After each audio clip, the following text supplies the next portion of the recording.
Superman wasn't the only trailer to drop on Wednesday. In fact, Marvel decided to counter the Man of Steel with the Girl of Steel. And bro, this is not like, okay, one of those sympathetic villain origin stories a la Cruella and Maleficent. No.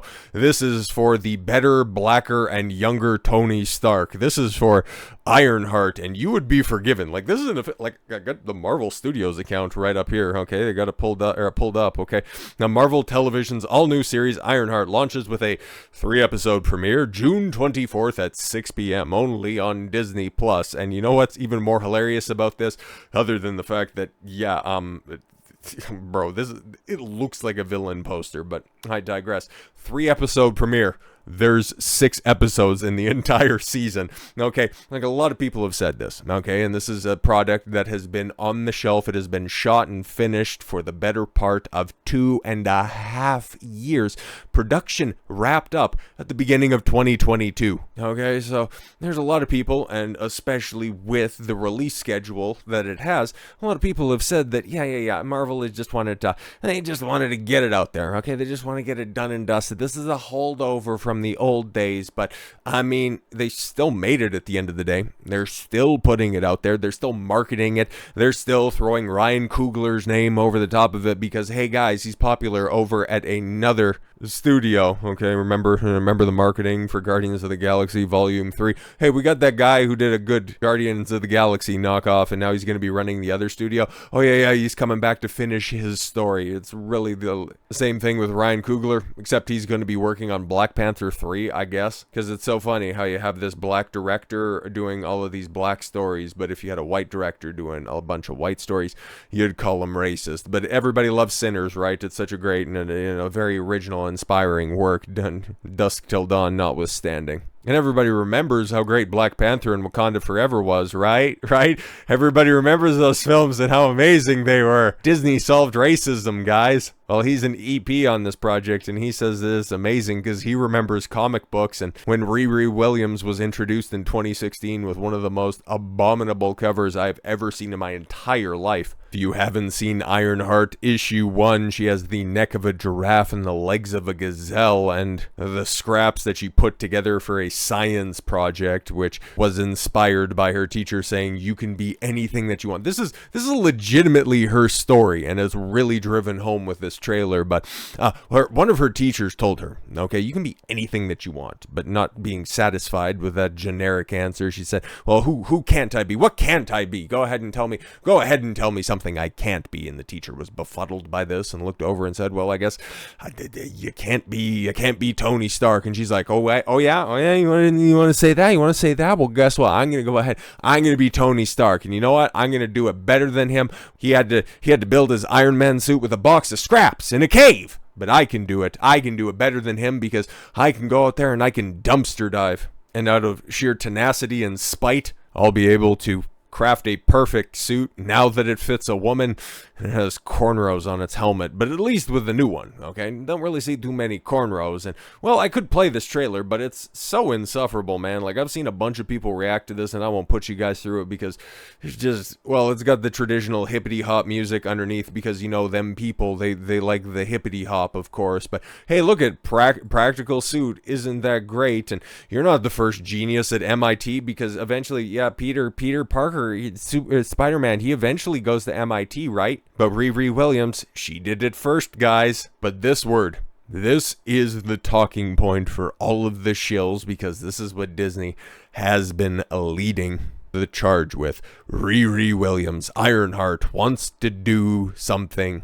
iconic. She wants to be recognized for her greatness because she's a superhero, by the way. Doesn't that sound an awful lot like a misunderstood villain origin story? Doesn't that sound an awful lot like the arc of a character who would come to the conclusion at the end of the story that, hey man, my ego was what ended up getting me in the way and really causing a lot of suffering. But no, at the end of this is 6-episode mini-series. They'll bring in Sacha Baron Cohen's Mephisto, which, yeah, this is the perfect time to bring in, you know, one of your seminal Marvel villains in a fucking throwaway series. Good job on that one, because you need to have Riri take down a Doom or a Thanos level villain, because she needs to be iconic. But the only thing iconic about this trailer and miniseries is that ratio right there. Holy, 166,000 upvotes, which is not bad. Not bad, because this right now, okay, it has a just about 6.5 million views, number 6 on trending. Okay, Superman being a little bit more popular has 15 million views. Okay, it's number 1 on trending, so they both dropped within, like an hour or so of one another. But yeah, for as great of a ratio as the Superman trailer has, it only has like 15,000 downvotes to like just about 500,000 upvotes. This one, on the other hand, 166,000 upvotes to 279,000 downvotes. Not exactly going over all that well. Okay, not really thinking that Riri is landing any differently than what she did in the comics. Ironheart dislikes surge as Marvel's latest Disney Plus trailer gets ratioed on YouTube. Marvel Studios is facing a wave of backlash as the Ironheart trailer continues to get pummeled with YouTube dislikes. What was meant to be a bold new chapter in the MCU is now shaping up to be one of the most poorly received launches yet. Yeah, this will be another one where we could eventually laugh at how poorly it's received, but it's probably not even going to track on any of the ratings firms. And the fact that this is going to, lead directly into Fantastic Four, it's like, yeah, we're so back, guys, right? The Thunderbolts is absolutely the New Avengers is absolutely killing it right now. Okay, it's successful because it's not woke, and it doesn't actively hate us. Only for Marvel to run this back and really harken back to the Captain Marvel days. And then have Pedro Pascal come out, and I forget what he said stupidly recently, but it's Pedro Pascal and it's a day that ends in Y, so it's a pretty logical conclusion that he would stick his foot in his mouth and then probably cry about it. But yeah, man, we know what they're doing. We really do, okay? Like, the writing's on the wall, for as much as I want to say that, we know we're really turning over a new leaf, okay? This is a brand new Marvel. We're doing a soft reboot before we have to do a hard reboot. But all in all, they're once again trying to run back the all-new, all-different Marvel by replacing all of your beloved characters with race and gender-swapped counterparts. And because you love the originals, you'll love the new ones. Otherwise, you're a racist and a sexist. Because, yeah, you like Tony Stark for his tenacity, but you'll like Riri even more because, right, like, she's dumpster diving, whereas Tony Stark was a bajillionaire. What she's able to accomplish is remarkable, right? Yeah, because Tony had to craft the arc reactor in order to keep his body from failing, to stop the shrapnel from getting towards his heart while he was in a cave with a box of scraps. Meanwhile, he did it Riri decided to craft her suit for a spiteful science project. Like, yeah, obviously, that's what makes her better. And Marvel's most popular singular character, right? Like, nobody really likes Peter Parker, right? Nobody really likes Spider-Man. You like Miles Morales more, right? Because Spider-Man Brand New Day casting fuels speculation about Miles Morales joining the MCU. No, right? Because Ironheart's that's just a holdover from an older era, right? Like, it's a time capsule from 2022, 2023. No, that's the old MCU. What they're doing moving forward, that's working, okay? Because Bob Iger said that, the Thunderbolts success, right? It's success when you take a look at how it's performing compared to Captain America Brave New World. All right, another character swap, right? Because Steve Rogers, nobody really liked, original Captain America. You like the newer and blacker version of Captain America, right? Yeah, exactly. And you don't like the Thunderbolts. You like the loser Thunderbolts. No, you like the new Avengers, right, guys? You like it almost about as much as you like the Eternals. Because here we are. I got the numbers all the way up until Wednesday. Okay, that's what's been posted so far. And, well, when you compare and contrast the domestic, it's got the best second Wednesday when compared to Brave New World and the Eternals, which is fantastic. But you take a look at that number right there, and it's still $11 million behind Brave New World. It's a little bit ahead of the Eternals. Okay, it's got about 13 million on that one.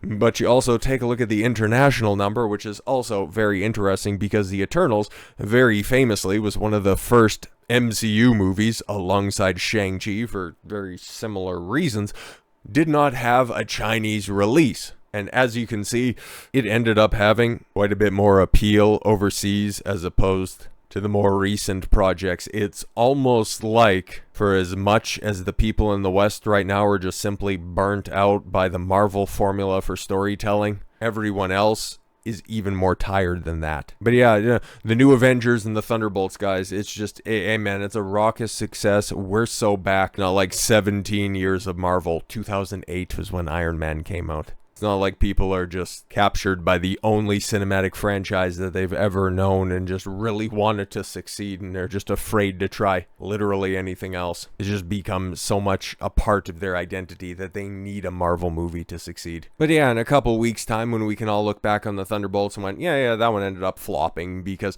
sure, it'll have open runway this weekend, and I'm sure it'll make $7 or $8. That'll be fantastic. There will be spin out there that, hey guys, look at that the third weekend drop off wasn't as bad as other Marvel movies, but cool. And once again, you're going from making $20 in your opening weekend to making 10, and now you're going to be down to 5. Not exactly that impressive when you're just dealing in pennies. But by the time Fantastic Four rolls around, like this is honestly, okay, like this right here, yeah, the rest of that stuff was holdovers and whatever other media spin and whatever other shill lingo you want to use in order to justify how bad those films are and go, well, it's not bad. It's not that bad if you take a look at the outlying context. The Fantastic Four, on the other hand, this was supposed to be a brand new page being turned over. Okay, look, this is the beginning of Phase 6. This is where Kevin Feige, after he said, I've done my deal for king and country in regards to diversity, he's coming back with Hispanic Reed Richards and girl boss Invisible Woman. Like, it's totally different. It's all new, all different Marvel, guys. This is what you want. Right? We've got a plan moving forward, okay? That's why at the 11th hour, sources report Fantastic Four ending completely reworked through last-minute reshoots. Oh,